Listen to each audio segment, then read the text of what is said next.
What's going on, everybody? Thanks for tuning in. We got this report. It's going to be a couple of minutes, but I want to say this. I grieve and for people who have been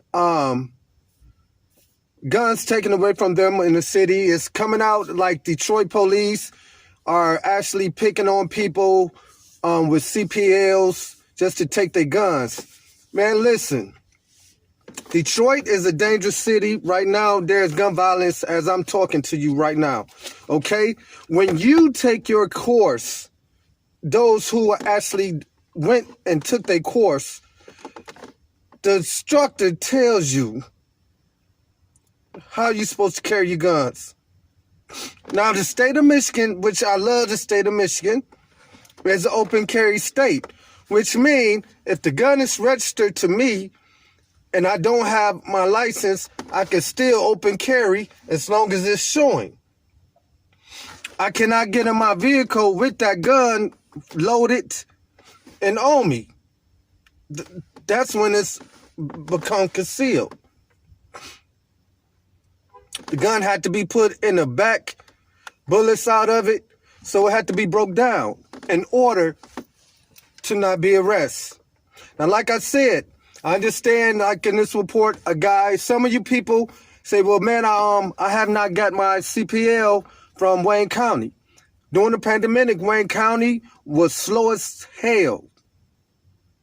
So even though people were getting their CPL, going to get the certificates, they had to wait for their license. I know you want to carry, but you cannot carry that weapon until you receive your card. You cannot carry that gun legally on you, not unless, like I said, you're open carrying. So a lot of people have been getting pulled over by the police, and you got to let the police know you have a gun. You could be on your way to work. I don't have no business bringing a gun to a job, no license, just because it's registered to me. Especially if the job don't want guns in the premises. So why am I bringing it for anyway? Okay, for my protection. Okay, but you cannot carry that weapon, drive with that weapon. So if the police pull you over and you have it, okay, it's yours, but we don't know. You might blink out. You might get into a shootout, okay, to protect yourself. But if you kill somebody, guess what? You was illegally carrying a gun. So even though you fought for your life, you was in the wrong. You had to make sure that your license is up to date, ladies and gentlemen. I put in 6 months in advance. I was a little late on my last time when I renewed but I was on it.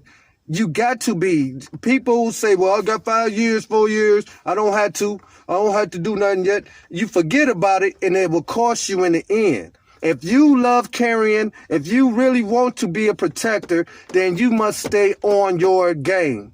The police will beat this. They're not being racist. Therefore, if a police officer let you go and you got that weapon, okay, I'll let you go this time. But then, what if some what if something happened? Damn, it's on them now. All I'm saying, man, is I feel for you, but you got to be legal. If you legal, you good. And if you that paranoid, which Detroit is making people that paranoid, don't leave out. Stay home. More G-Love, peace. And shootings last year, gun violence continues to be a major issue in the city and elsewhere. Since the pandemic began, the city has seen a sharp increase in the number of non-violent gun arrests. And tonight, criminal justice advocates say the overwhelming majority of those arrests are affecting people of color. 7 investigator Ross Jones is digging into the numbers for us tonight and whether more arrests will really make us more safe.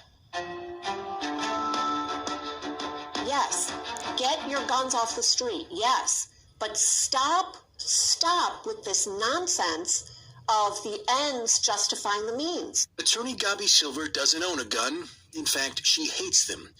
But as someone who defends people often charged with gun crimes, Silver is fed up with a system she believes unfairly targets gun owners of color. I think getting guns off the street is a good idea. But what we're seeing is particularly an uptick in young African-American men getting arrested. I was taking my mother to work. It was around 8 o'clock. John Lloyd was pulled over in Detroit back in 2020. He worked as an armed security guard, carrying a weapon he had legally purchased and registered 8 years earlier. I let them know that I was armed. They checked out the information and told me that it was expired, pulled me out the car, handcuffs, in the back of the police car. Lloyd had moved back to Michigan from Georgia, and his concealed pistol license had expired 3 months earlier. Like many, he said trying to renew his CPL through the Wayne County clerk wasn't easy after the pandemic shut the office down. Lloyd was arrested and charged with carrying a concealed weapon, or CCW. In Michigan, it's a 5-year felony. It's feel like that we are being targeted as a criminal, and we're not. Over the last 2 years, the number of people arrested for only carrying a concealed weapon in Detroit has soared. Before the pandemic, fewer than 400 arrests were being made per quarter, but by the summer of 2020, arrests had quadrupled.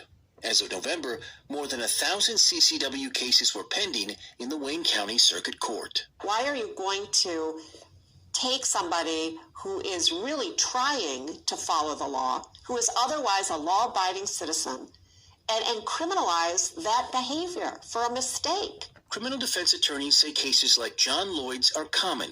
Citizens, usually African Americans, with no criminal records carrying legally owned guns, suddenly facing years in prison. Michigan is an open carry state, which means you can carry a legally owned and registered weapon so long as it's in full view. But the law is frequently misunderstood, with some gun owners thinking they can tuck their firearm into their waistband or drive with it in their car. The department is making more CCW arrests. Yes, that's a fact. James White was not Detroit's police chief when John Lloyd was arrested, but stressed that even law-abiding gun owners pose a risk when they improperly carry a weapon, even if it's theirs. In Oxford, James and Jennifer Crumbly legally purchased and owned their gun that their son allegedly used to kill 4 and injure 7. I've had 60 kids shot in the city of Detroit this year, 8 under the age of 17 this year, killed. So we've got a lot of people carrying weapons, and we've got a lot of people making poor, impulsive decisions carrying weapons. But it wasn't that long ago that the city's then police chief actually encouraged Detroiters to carry firearms. This was James Craig back in 2014. So good Americans who are responsible with concealed weapons can make a difference. Christine Longstreet is a supervising attorney for Neighborhood Defender Services in Detroit. You're arresting our brothers, uncles, sisters, aunts for carrying a gun in a city where they were told to be afraid, where they were told to arm yourselves. Longstreet says that today, 70% of her organization's clients are legal gun owners with no criminal history.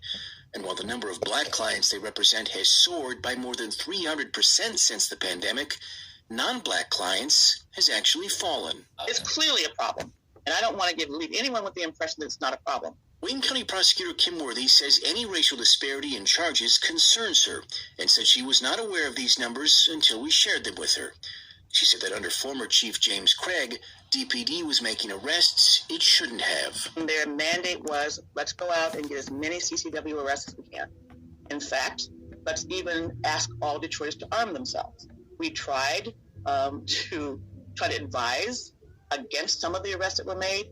And I can say that as soon as James White came in, the very first thing that we talked about was the rise in the CCW arrests. Worthy stresses that her office dismissed warrants on more than 1,500 CCW arrests and has referred more than 600 others to diversion programs. She says her office no longer charges gun owners whose CPLs expired within the last year, but that doesn't apply to those already charged, like John Lloyd. After losing his job as a security guard, today he details cars while a 5-year felony hangs over his head.